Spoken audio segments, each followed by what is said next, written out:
오늘 우리에게 허락하시는 하나님의 말씀입니다. 신약 성경 갈라디아서 5장 25절과 26절 그리고 6장 1절부터 10절까지의 말씀을 다 같이 합독해서 읽겠습니다.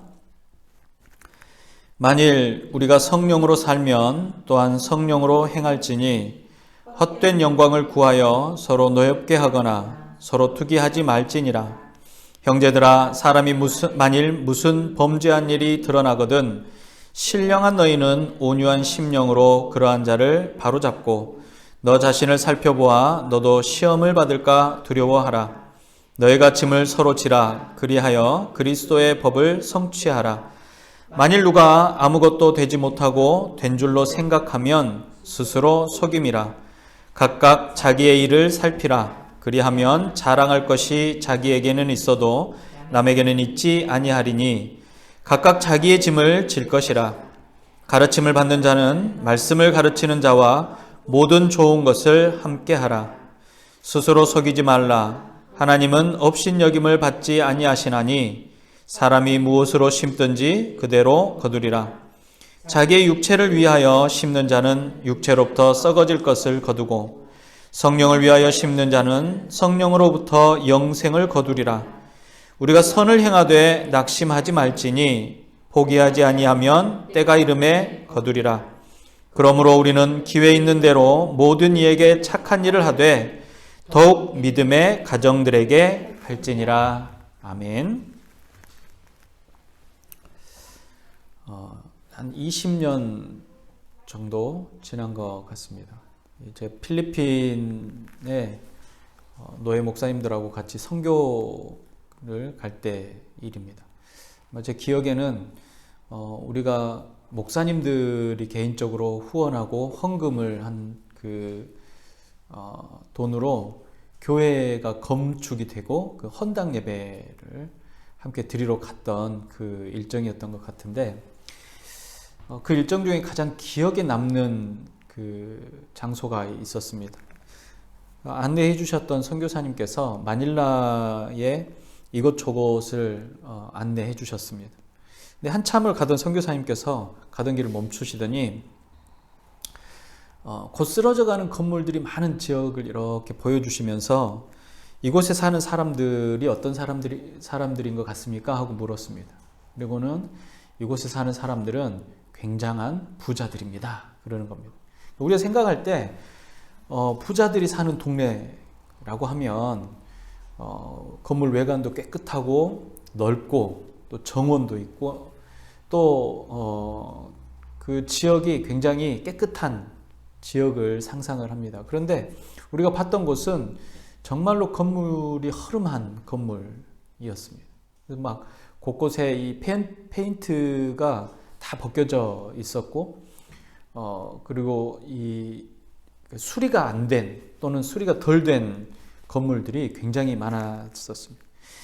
언제 수리했는지도 알 수 없을 정도로 아주 낙후된 또 낡은 건물들이었고 그 건물들도 외관만 멀쩡하지 금방 쓰러질 것만 같은 그런 건물들이었습니다. 네, 나중에 이제 그 선교사님이 이야기를 해주시길 이곳 건물을 소유하고 있는 그 건물에 사는 사람들은 중국의 화교들이라고 이야기를 했습니다. 근데 이 화교들은 한 가지 특징이 있는데 굉장히 전 세계에 많이 흩어져 있으면서 고향을 그리워한다라는 겁니다. 그들도 사실은 마닐라에서 지금은 살고 있지만 언젠가는 고향으로 돌아갈 것을 생각하는 사람들입니다. 그래서 우리나라 말에도 그런 말이 있죠.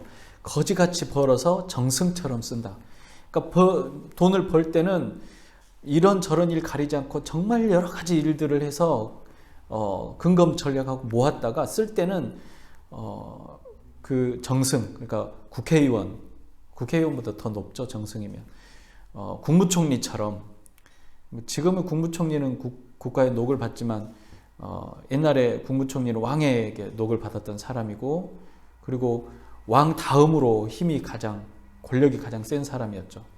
그러니까 그런 사람이 돈을 쓰는 것처럼 쓴다라는 겁니다. 그래서 지저분한 옷을 매일 입고 허름한 집에 살면서도 나중에 고향에 가면 정말로 큰 집을 짓고 좋은 옷을 입고 좋은 차를 타고 살아야겠다라고 생각을 하고 있었던 겁니다. 그래서 자기가 살고 있는 그 집을 꾸며야겠다라고 생각하지 않고 이제 곧 떠날 텐데 고쳐서 뭐 하나?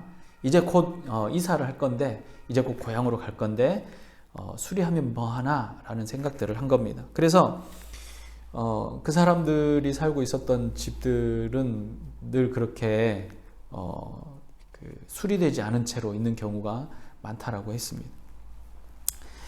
이 사람들의 소망은 어디에 있습니까? 고향으로 돌아가는 겁니다. 고향에 가서 사는 것, 고향에 있는 가족들, 친척들 또는 이웃들과 함께 자신이 그동안 누려왔던 또 살아왔던 삶을 나누면서 풍요롭게 사는 것이 그들의 소망입니다. 그래서 하루하루 고향에 돌아갈 것을 생각하고 준비하고 살았다라는 겁니다. 그런데 이분들이 대부분 고향으로 돌아가지 못하고 사실 필리핀에서 죽음을 맞이하고 그곳에 매장이 대부분 된다고 합니다. 그러니까 묘지가 그곳에 있는 거죠. 선교사님이 이제 그곳을 보여주고 갔던 곳이 사실 이제 그 빈민촌이 있는 곳입니다. 그러니까 그 선교사님이 사역을 하던 곳이기도 하고, 그리고 그 큰 강줄기 옆에 아주 허름한 판자촌이 있는 그 빈민촌을 갔는데, 뭐 판자촌이라고 해도 그 판자의 규격이나 모양이나 그 재질이 다 다릅니다. 그러니까 그 정돈되지 않은 거죠. 너무 어려운 삶을 볼 수가 있었습니다. 그러니까 우리 그 계산으로 하면 한 10크바 정도, 뭐 한 3평, 4평, 5평이 채 안 되는 그런 공간에 온 가족이 함께 생활하고 사는 모습들을 봤습니다. 그리고 뭐 한 가족이 지금 우리처럼 3명, 4명 또 1인 가정이 많거나 그렇지도 않고 한 가정이 대부분 7, 8명 정도씩이었습니다. 그러니까 그 좁은 공간에 온 가족이 같이 살았고, 또 이 그 빈민촌이 특성상 나무로 지어지고 아주 간단한 도구로 집이 지어졌기 때문에 어딘가에서 불이 나면 불을 잘 끌 수가 없습니다. 물론 이 강이 옆에 흐르고 있지만 강물을 퍼서 불을 끄기에도 너무 힘들 정도로 골목골목들이 좁고 불을 끄는 호수가 들어가는 것조차도 어려운 곳입니다. 그래서 불이 나면 굉장히 많은 피해가 있는 지역이기도 합니다. 그래서 몇 년에 한 번씩은 큰 화재로 많은 사람들이 다치거나 죽는 그런 곳이기도 합니다. 그렇게 불타버린 곳을 다시 다 정리하고 또 그 동일한 판자촌의 모습들을 다시 갖추게 되는 곳, 바로 그곳이었습니다. 그래서 그곳을 이렇게 둘러보던 중에 그 사람들이 살고 있는 그 언덕의 위쪽에 굉장히 깨끗한 집들이 있는 걸 봤습니다. 그러니까 우리로 하면 이제 하우스인데 대리석으로 지어진 그 건축물들이 쭉 이렇게 늘어선 모습을 봤는데, 거기를 보면 정말로 잘 정돈이 되어 있고 정말 깨끗합니다. 그리고 그 길도 널찍널찍하고 그 길을 이렇게 지나가면서 봤던 집들을 보면 중국 사람들의 집이다라는 생각이 들 정도로 그 외부를 그 중국인 특유의 그 붉은색을 많이 사용해서 꾸며져 있기도 했고, 여러 가지 조형물들도 많았습니다. 그래서 이렇게 지나가는데 동네 사람들이 많이 보이지 않고 그 밑에 그 판자촌에 살고 있는 아이들이 대부분인 겁니다. 그래서 생각하기에는 여기서 사는 사람들이 대부분 지금 일터에 나가 있거나 그래서 그런가? 아무리 그래도 이렇게 주민들이 없나라고 하는 순간 선교사님이 그곳에 대한 설명을 해주셨는데 그곳이 묘지였던 겁니다. 그러니까 크기로 그 집 한 채의 크기로 보면 보통 우리 독일에 있는 하우스 그 조그만한 하우스 정도 되는 크기의 집들입니다. 그런 그 집들이 돌로 대리석으로 지어져 있고 울타리가 쳐져 있는 것이 아니라 담장도 아주 잘 정비가 되어 있습니다. 그 안을 이렇게 들여다보면 그 안에 관이 있고 석관이죠. 석관이 있고 또 분향할 수 있는 그런 모습들을 볼 수가 있었는데 그러니까 우리가 봤던 그곳이 물론 이제 한 사람의 묘일 수도 있지만 대부분 이제 가정묘로 그렇게 사용한다라고 합니다. 그것도 필리핀 사람들이 아니라 바로 그 허름한 곳에 살았던 화교들이었던 거죠.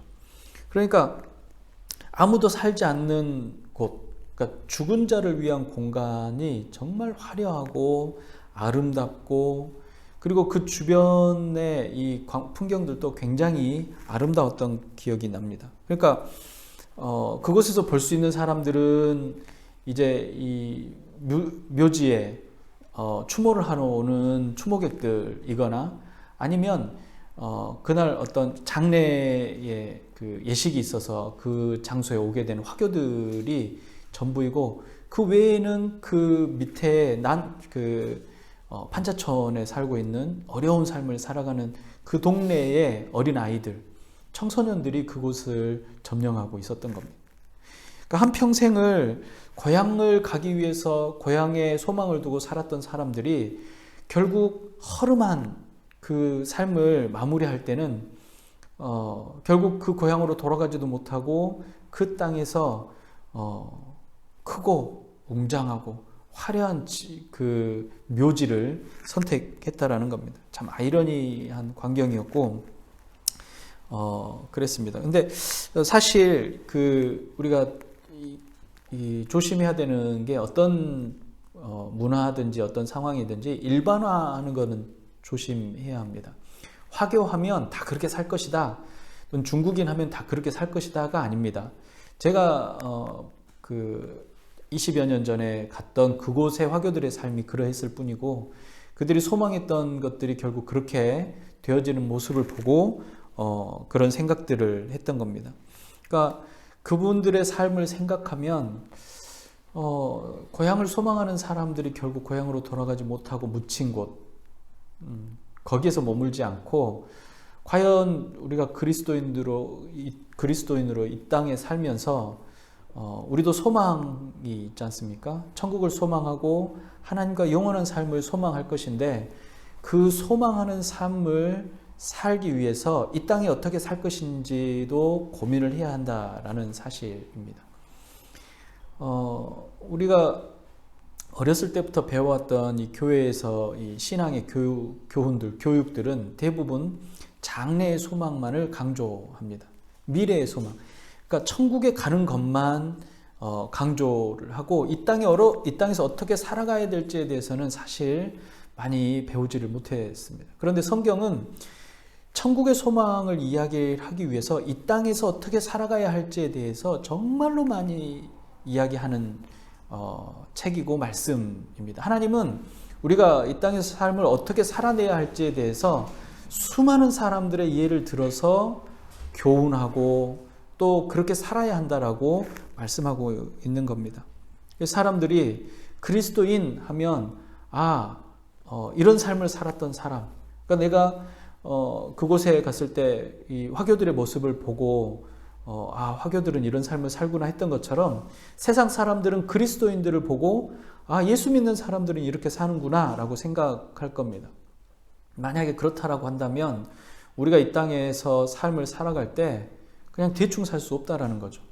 그냥 아무렇게나 살 수가 없고 그냥 되어지는 대로 흘러가는 대로 살 수가 없다라는 겁니다. 왜냐하면 우리는 한 사람 한 사람이 하나님의 자녀이고 하나님의 나라를 대표하는 사람들이기 때문에 그렇습니다. 그래서 오늘 본문의 이 갈라디아서를 보면 그리스도인의 정체성에 대해서 이야기를 하고 그리스도인이 어떻게 살아가야 될지에 대한 이야기를 하는데 그 이야기들의 이 앞의 부분, 이 서두에 보면 바울이 그 이야기를 이신칭의, 그러니까 믿음으로 구원을 받는다라는 이야기를 하면서 우리의 신분이 무엇인지, 과연 그 신분이 우리에게 어떻게 왔고 그 신분이 우리에게 어떤 의미가 있고, 그렇다면 그 신분을 받은 사람들은 과연 어떤 삶을 살아가야 하는지에 대해서 이야기를 하고 있다라는 겁니다. 그래서 우리가 하나님의 백성이고 거룩한 백성이고 우리는 이 땅의 삶을 살아가는데, 그 백성으로서의 삶을 살아가기 위해서 율법이 우리에게 주어졌고, 그 율법을 열심히 지키는 것만, 또 율법대로 사는 것만이 하나님의 뜻이 아니라 하나님의 말씀을 순종하는 삶, 그러니까 하나님의 말씀을 율법 전체로 해석하는 삶을 살아내라는 겁니다. 어떤 한 문구나 어떠한 그 율법의 한 그 문장에 매여서 그것이 전부인 것처럼 사는 것이 아니라, 그 율법을 말씀하시는 하나님의 진짜 의도가 무엇인지, 진짜 말씀하시고자 하는 뜻이 무엇인지, 진짜 하나님 원하시는 것이 무엇인지를 이해하고 분별하고 그 말씀대로 살아가는 것이 옳다라는 것입니다. 그것이 사도 바울이 율법에 대한 이야기를 하고, 우리가 믿음으로 구원을 받은 이야기를 하고, 믿음의 백성의 삶에 대한 이야기를 하는 이유이기도 하고, 이것을 깨닫는 것은 우리가 하나님으로부터 구원의 은혜를 받는 이 은혜의 이 중요성과 함께 하나님의 뜻을 따라 행하는 은혜, 하나님의 뜻을 따라 살아가는 은혜를 누리는 귀한 선물이고 하나님의 특별한 인도하심이라는 사실입니다. 갈라디아 교회 교인들에게 바울이 질문을 합니다. 우리와 같은 이방인 성도들은 과연 어떻게 살아야 할까요? 라고 질문을 합니다. 우리가 하나님의 언약의 백성으로 살기 위해서 유대인들처럼 유대적인 삶의 방식을 따라서 사는 게 맞을까요? 아니면 또 다른 어떤 삶을 살아야 할까요? 아니면 우리에게 새로운 어떤 삶을 살아야 하는 걸까요? 라고 질문을 합니다. 그 교인들이 바울에게 질문을 합니다. 그러니까 사도 바울이 아니라고 단호하게 이야기를 하죠. 여러분들은 유대인들의 삶의 방식을 선택할 필요는 없습니다. 여러분들이 유대적인 삶의 방식을 선택하면 선택할수록 여러분들은 모두가 율법을 지켜야 하는 의무 아래서 떨게 된다라는 겁니다. 그리고 마치 노예나 여전히 저주 아래에 있는 것처럼 되어진다라는 겁니다. 그러니까 율법을 지키는 것이 노예의 삶을 사는 것이 아니라 율법을 지키는 것으로 모든 하나님의 뜻을 하나님의 뜻대로 살아가는 모든 것이다라고 믿는 순간, 그 율법을 지키기 위한 행동들이 우리를 묶게 된다, 매이게 된다는 것, 자유함을 누릴 수 없게 만든다라는 겁니다. 그리고 그것으로 인해서 오히려 구원의 은혜로부터 더 멀어지게 된다라는 것을 이야기합니다. 그렇다면 우리는 이 땅에서 하나님의 백성을 어떻게 사랑해야 합니까? 라고 물어봅니다. 그러니까 사도 바울이 뭐라고 하냐면 사랑하십시오 라고 말합니다. 그러면 여러분들은 율법을 성취할 겁니다 라고 이야기합니다. 그래서 또 교인들이 또 물어봅니다. 그럼 어떻게 사랑해야 합니까? 어떻게 하는 것이 사랑하는 겁니까? 라고 물어보니까 성령을 따라 사십시오 라고 말합니다. 우리는 성령에 의해서 생명을 얻은 사람들입니다. 여러분들이 성령을 따라 살면 여러분들은 참으로 율법의 권세에서 자유할 것입니다 라고 말합니다. 사실 우리가 만져지는 것, 또 우리가 이렇게 잡고 움직일 수 있는 것은, 우리 눈으로 보이는 것은 사실 이해하거나 판단하기 어쩌면 쉬울 수 있습니다. 그러나 이 형이상학적인 어떤 것, 그러니까 사랑이라는 단어라든지, 또는 우리가 한 번도 과학적으로 규명이 된 적이 없는 그런 어떤 것이라든지, 또는 하나님의 이 성령, 영적인 하나님의 이 성령을 우리가 어떻게 표현하거나 말하거나 규정할 수 없다라는 거죠. 그래서 우리는 잘 이해할 수가 없습니다. 그런데 사도 바울의 이야기를 들었던 갈라디아 교회 사람들, 그러니까 초대교회 사람들도 아마 어쩌면 그런 궁금증들이 있었을 겁니다. 하나님의 뜻대로 사는 삶이 무엇입니까? 사랑하는 겁니다. 과연 어떻게 사랑해야 됩니까? 어떻게 사랑하는 것이 맞습니까? 성령을 따라 사십시오. 그럼 점점 더 어려워집니다. 어떻게 하는 것이 성령을 따라 사는 겁니까? 더 어려워지는 거죠. 성령을 따라 사는 것이 사실 예수님께서 말씀하셨던 삶이고 예수님께서 우리에게 약속하셨던 삶이고 우리 주님을 만나는 그 날까지 우리가 이 땅의 삶을 누려갈 때 우리에게 되어지는 삶이지 않습니까? 그런데 어떻게 하면 성령을 따라 사는 삶인가를 만약에 이해할 수 없고 모른다면 과연 바울의 이 말이 우리에게 어떻게 들리겠습니까? 믿지 않는 사람들에게 어떻게 들리겠으며 믿음이 적은 자들에게 어떻게 들리겠으며 믿음대로 살지 않는 사람들에게는 또 어떻게 들리겠습니까? 그런데도 불구하고 사도 바울은 단호하게 말합니다. 그리스도인이 어떻게 살아야 하는가라고 묻는다면 성령을 따라서 성령에 의해서 삶을 살아내야 한다라고 말합니다. 성령에 의해서 살고 성령에 의해서 행하는 삶이 예수 안에 거하는 그리스도인의 거룩한 삶입니다. 라고 결론 내립니다.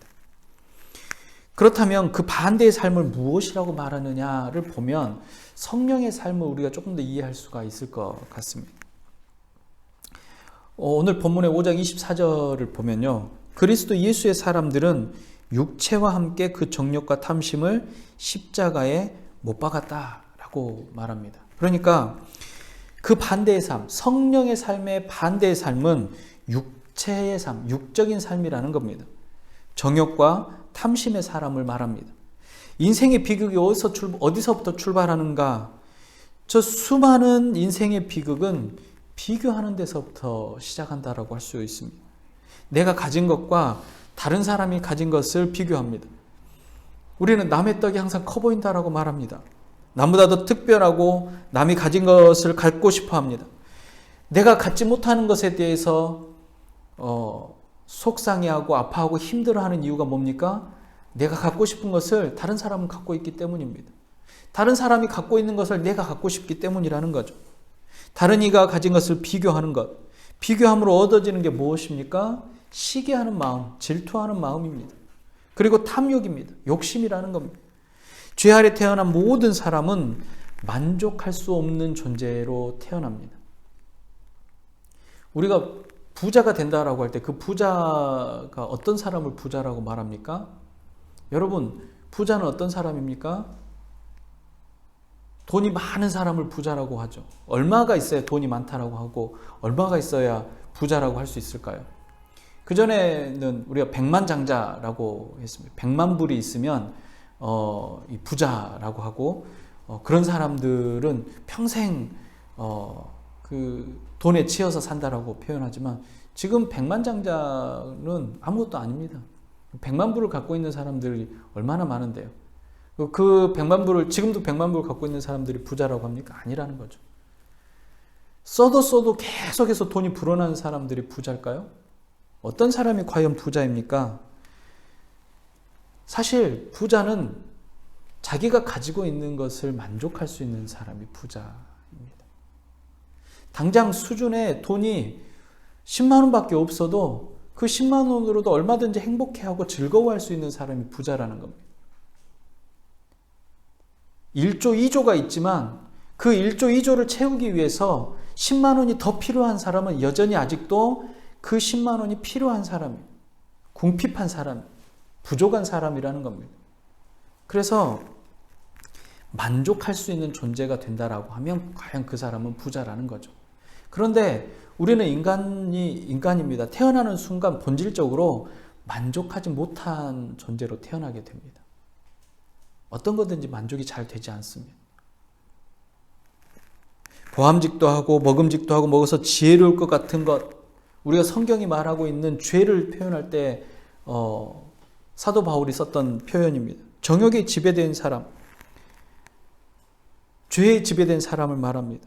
육신의 정욕과 안목의 정욕과 이생의 자랑, 그것이 바로 육체의 사람이라는 겁니다. 그러니까 그렇지만 우리는 모두 그런 존재로 태어났다라는 거죠. 그런 존재로 태어났지만 우리가 이 태어난 그 본질에서 욕심을 따라서, 육체의 욕심을 따라서 살아간다면 그 사람은 육체의 사람이 될 수밖에 없고 성령의 사람이 될 수가 없다라는 겁니다. 성령의 은혜를 입어서 새 사람이 된 사람 바로 그리스도인이라고 말합니다. 새 사람이 되었다라는 것은 육체의 사람으로부터 죽었고 생명의 사람으로 다시 태어났다라는 것을 말하는 것입니다. 그래서 육체의 욕심을 따르지 않고 성령을 따라서 스스로의 삶을 주도해 나가는 사람이 바로 성령의 사람이라는 겁니다. 내가 만족할 수 없는 사람으로 태어났지만 새로운 사람으로 태어났다라는 겁니다. 다시 한번 태어났다, 거듭났다라는 겁니다. 성령의 사람으로 거듭났다라는 거죠. 그 성령의 사람으로 거듭난 사람은 성령의 뜻을 따라서 행하는 사람인데 그 삶을 주도적으로 성령의 뜻을 따라서 주도적으로 삶을 살아내는 겁니다. 성령은 육체의 욕심을 제어하고 율법의 요구로부터 하나님의 자녀를 자유롭게 하신다라고 말합니다. 이러한 사도 바울의 이 논리는 우리가 성령의 사람이 되어지고 성령의 뜻을 따라 행하는 순간 우리는 자유함을 누리게 된다라는 겁니다. 욕심으로부터 자유함, 죄로부터 자유함, 율법으로부터 자유함을 누릴 수 있는 사람이 된다라는 겁니다. 근데 이 자유에는 뭐가 반드시 따르냐면 책임이 따릅니다. 방종한 것을 자유라고 말하지 않습니다. 우리 자유롭다라고 할 때 기준이 없거나 이 법칙이 없는 자유함은 자유하다라고 우리가 표현할 수가 없습니다. 사도 바울도 바로 그 이야기를 하는 겁니다. 바울은 성령의 열매의 율법을 완성시키며 교회 공동체를 세우는 사랑에 대해서 깨닫기를 원합니다. 그 사랑이 무엇이냐면 자유함에 대한 책임입니다. 하나님을 사랑하는 사람은 그 자유함의 책임을 갖고 그 책임대로 삶을 살아갑니다.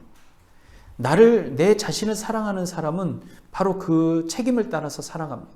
내 이웃을 살아가는 사람도 바로 그 자유함의 책임을 따라서 살아가는 사람을 말합니다. 그래서 성령의 법은 사랑이다라고 말하는 사도 바울은 이 성령의 사람들이 살아가는데 가장 중요한 것이 무엇이냐? 그리스도인의 삶을 살아가는 것에 가장 중요한 기준이 무엇이냐? 그것은 사랑이고 그 사랑으로 살아가는 방법은 무엇이냐? 성령의 능력을 따라, 성령의 행하심을 따라, 성령의 인도하심을 따라 살아가는 삶을 말한다라는 겁니다. 그래서 사랑은 그리스도인의 특징 중에 한 가지가 아니라 그리스도인의 본질이 될 수밖에 없습니다.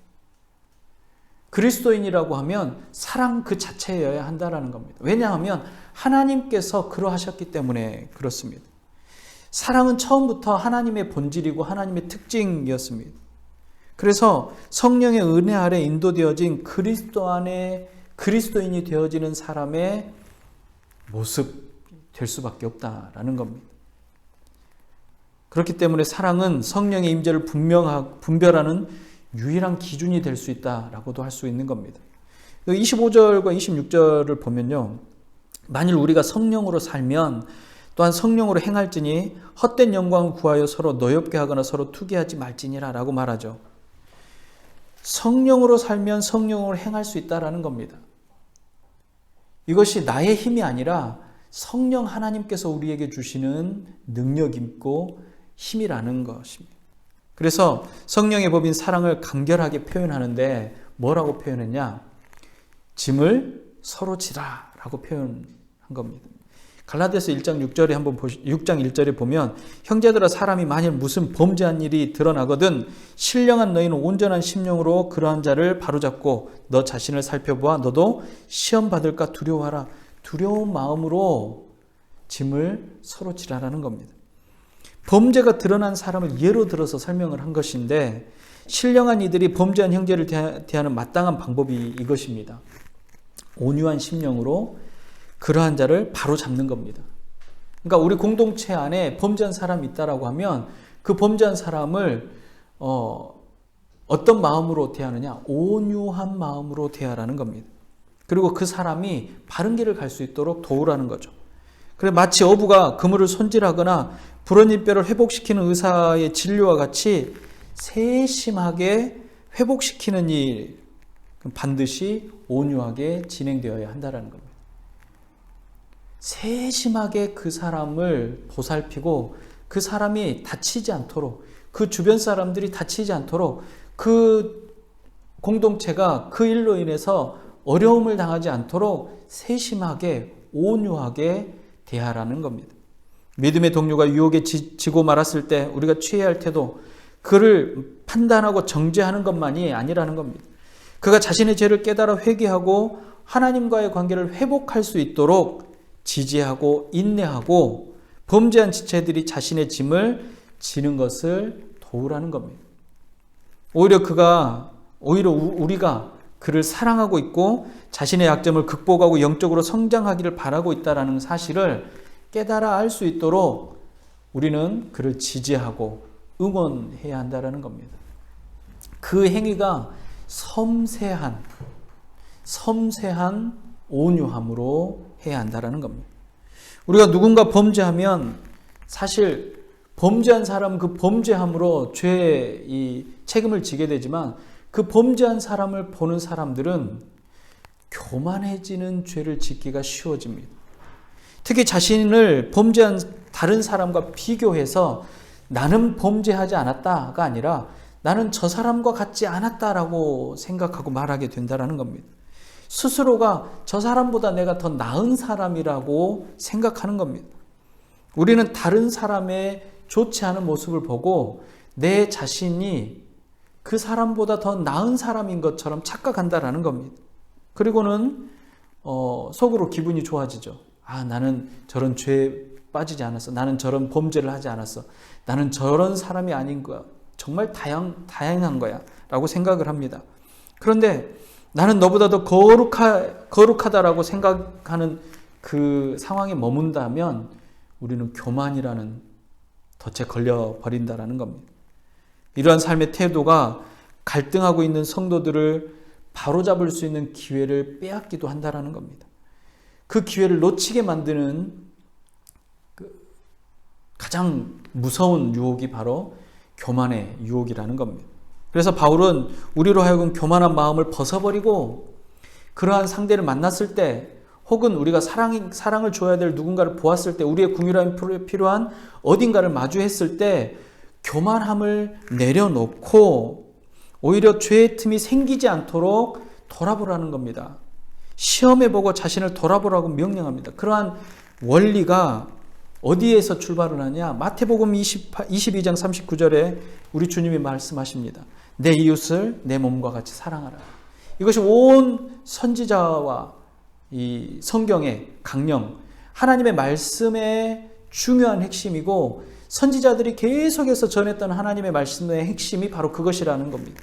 그래서 사도 바울은 이 믿음의 사람들 또 믿음의 공동체 안에 있어야 될 가장 중요한 것은 바로 사랑이다라고 이야기를 하는 겁니다. 바울이 어떤 사람이었는가? 바울은 종말의 신앙을 갖고 있던 사람입니다. 근데 종말의 신앙은 장차 오게 될 그 어느 순간의 날만을 위해서 사는 것이 아니라 종말을 향해서 가는 그 모든 여정들을 충실하게 신실하게 살아가는 사람을 말합니다. 마지막 주님의 때를 소망하고 그때가 오기까지 쉬지 않고 달려갈 길을 가라고 말하던 사람이 바로 바울이고 그런 바울이 우리에게 권면합니다. 이 갈라디아서의 이 마지막 부분, 갈라디아서의 이 사도 바울이 하고 싶었던 이야기가 무엇입니까? 우리는 하나님의 은혜를 따라서 구원받은 백성입니다. 우리의 정체성은 하나님의 구원 아래 있는 백성입니다. 우리는 믿음으로 구원을 받았습니다. 우리는 믿음 안에 있는 사람이고 우리는 그리스도인입니다. 그 그리스도인의 정체성을 가지고 우리가 과연 어떻게 살아가야 하겠습니까? 정말 우리는 어떻게 살아야 합니까를 그 갈라디아 성도들에게 강조하고 또 강조해서 말하는 겁니다. 오늘 10절에 보면 그럽니다. 그러므로 우리는 기회에 있는 대로 모든 이에게 착한 일을 하되 더욱 믿음의 가정들에게 하라고 말합니다. 성령의 은혜로 생명을 얻은 성도들은 심판의 때까지 말씀을 따라서 사랑으로 교회와 세상 가운데 봉사하는 일에 신실해야 합니다. 성실해야 합니다. 우리 모두는 하나님께서 주신 소명이 있는 겁니다. 그 소명을 따라서 그 각자의 은사를 따라서 이 땅을 살아내는 겁니다. 우리의 사랑의 섬김과 봉사가 과연 그 소명이 무엇이고 그 사명이 무엇인지를 드러내는 겁니다. 내가 있는 그 자리에서 하나님의 뜻대로 살아가는 것이 하나님께서 내게 주신 은사요, 하나님께서 내게 주신 소명이라는 겁니다. 그래서 성도들의 선한 행실은 그것을 목격하고 경험하는 모든 사람들에게 하나님께서 살아계시다라는 것을 증명하는 가장 중요한 기준이 되는 겁니다. 이것이 믿음으로 의롭다함을 받은 성도의 삶이라는 겁니다. 바울은 특별히 믿음의 가정에 속한 자들에게 선을 행하라고 말합니다. 요한복음 13장 34절과 35절은 이렇게 이야기합니다. 새 계명을 너희에게 주노니 서로 사랑하라. 내가 너희를 사랑한 것 같이 너희도 서로 사랑하라. 너희가 서로 사랑하면 이로써 모든 사람이 너희가 내 제자인 줄을 알미라 라고 말합니다. 교회 공동체가, 믿음의 공동체가 서로 사랑하는 것은 바로 예수님의 명령일 뿐만 아니라 세상이 그 공동체를 바라보았을 때 그 공동체의 정체성이 무엇인지를 드러내는 것이라는 겁니다. 정치적인 관심이나 경제적인 이익이나 또 그 어떤 것으로도 교회 공동체를 하나로 세울 수는 없습니다. 그 공동체의 목적을 말할 수 없다라는 겁니다. 모든 교회 공동체의 목적은 성령의 뜻을 따라 사랑하는 겁니다. 서로 사랑하라고 하신 성령에 의한 사랑만이 교회 공동체를 하나로 세울 수 있는 중요한 원리가 될 수 있고 본질이라는 겁니다. 이 모든 일들은 성령으로 살고 성령으로 인도되며 성령과 동행하고 성령으로 심는 신령한 자들이 심판의 때까지 삶의 증거로 나타낼 책임과 의무라는 겁니다. 우리가 율법으로부터 자유로운 책임과 의무가 바로 여기 있다라는 겁니다. 사랑으로 행하는 선한 선행들, 또 봉사와 또 우리의 생각과 의지와 노력대로 되어지는 것이 아닌 그 어떤 일들 가운데 성령님이 함께 하시는, 성령님이 행하시도록 내어드리는 그 삶이 우리에게 있어야 한다라는 겁니다. 반대로 육체의 삶은 그 반대의 삶을 말하는 겁니다. 추수 때까지 우리는 그렇게 살아야 합니다. 추수의 때를 피할 수 있는 사람은 아무도 없습니다. 어떤 존재도 어떤 인류도 추수의 때를 피할 수는 없습니다. 그 추수의 때까지 우리가 이 땅에서 해야 할 일은 바로 성령의 뜻을 따라 사랑하는 것입니다. 갈라디아서 6장 7절에 스스로 속이지 말고 하나님은 업신여김을 받지 아니하시나니 사람이 무엇으로 심든지 그대로 거두리라 라고 말씀하셨습니다. 우리 스스로가 속이면 안 됩니다. 하나님을 비웃고 업신여기지 말라고 합니다. 하나님께서는 업신여김을 또는 인간의 비웃음을 받을 만한 그런 존재가 아니라는 것이죠. 여러분, 기적의 수확은 없습니다. 심지 않았는데 어떻게 거둘 수 있습니까? 심지 않았는데 어떻게 작물이 자라고 심지 않았는데 어떻게 그 수확을 할 수가 있냐는 겁니다. 아무것도 심지 않은 들판에는 잡초만 무성합니다. 내가 심은 씨앗이 다른 곡식과 열매로 추수할 수가 있는 것이지 심지 않았는데 추수할 수는 없는 겁니다. 우리가 심는 것, 심는 대로 수확한다라고 사도 바울이 말했습니다. 마지막 때 무엇을 심었는지, 무엇을 가꾸고 무엇을 위해서 살았는지를 하나님 앞에 회개하게 될 때 과연 우리가 하나님께 드릴 수 있는 것이 무엇입니까? 이 땅에 성령의 뜻대로, 성령의 인도하심대로, 성령의 행하심대로 살아내는 것, 서로 사랑하는 것, 그것이 바로 그리스도인의 삶이고 교회 공동체가 나아가는 방법입니다. 그래서 사도 바울이 성령의 사람들에게 약속의 권면을 들려주는데 오늘 본문이 6장 9절이죠. 다 같이 한번 같이 읽어보겠습니다. 우리가 선을 행하되 낙심하지 말지니 포기하지 아니하면 때가 이름에 거두리라. 우리가 보게 될, 또 우리를 보게 될 모든 세상 사람들에게, 그리고 또 무엇보다도 하나님 앞에 우리의 삶을 어떻게 살아가야 할지 분명합니다. 명확합니다. 우리는 성령의 은혜로 생명을 얻은 사람들이고 예수 그리스도의 보혈의 은혜를 믿는 믿음으로 구원을 받은 백성들입니다. 거룩한 백성이 되었습니다. 이것은 끝이 아니라 시작입니다. 사도 바울은 그 시작점에 우리가 어떻게 살아야 될지, 그래서 성령의 사람으로서 성령의 행하는 대로, 성령의 뜻대로 이 땅을 살아내라고 권면합니다. 성령에 의해서 서로 사랑하고 선을 행하는 자들이 다 되시기를 주님의 이름으로 축복합니다. 기도하겠습니다.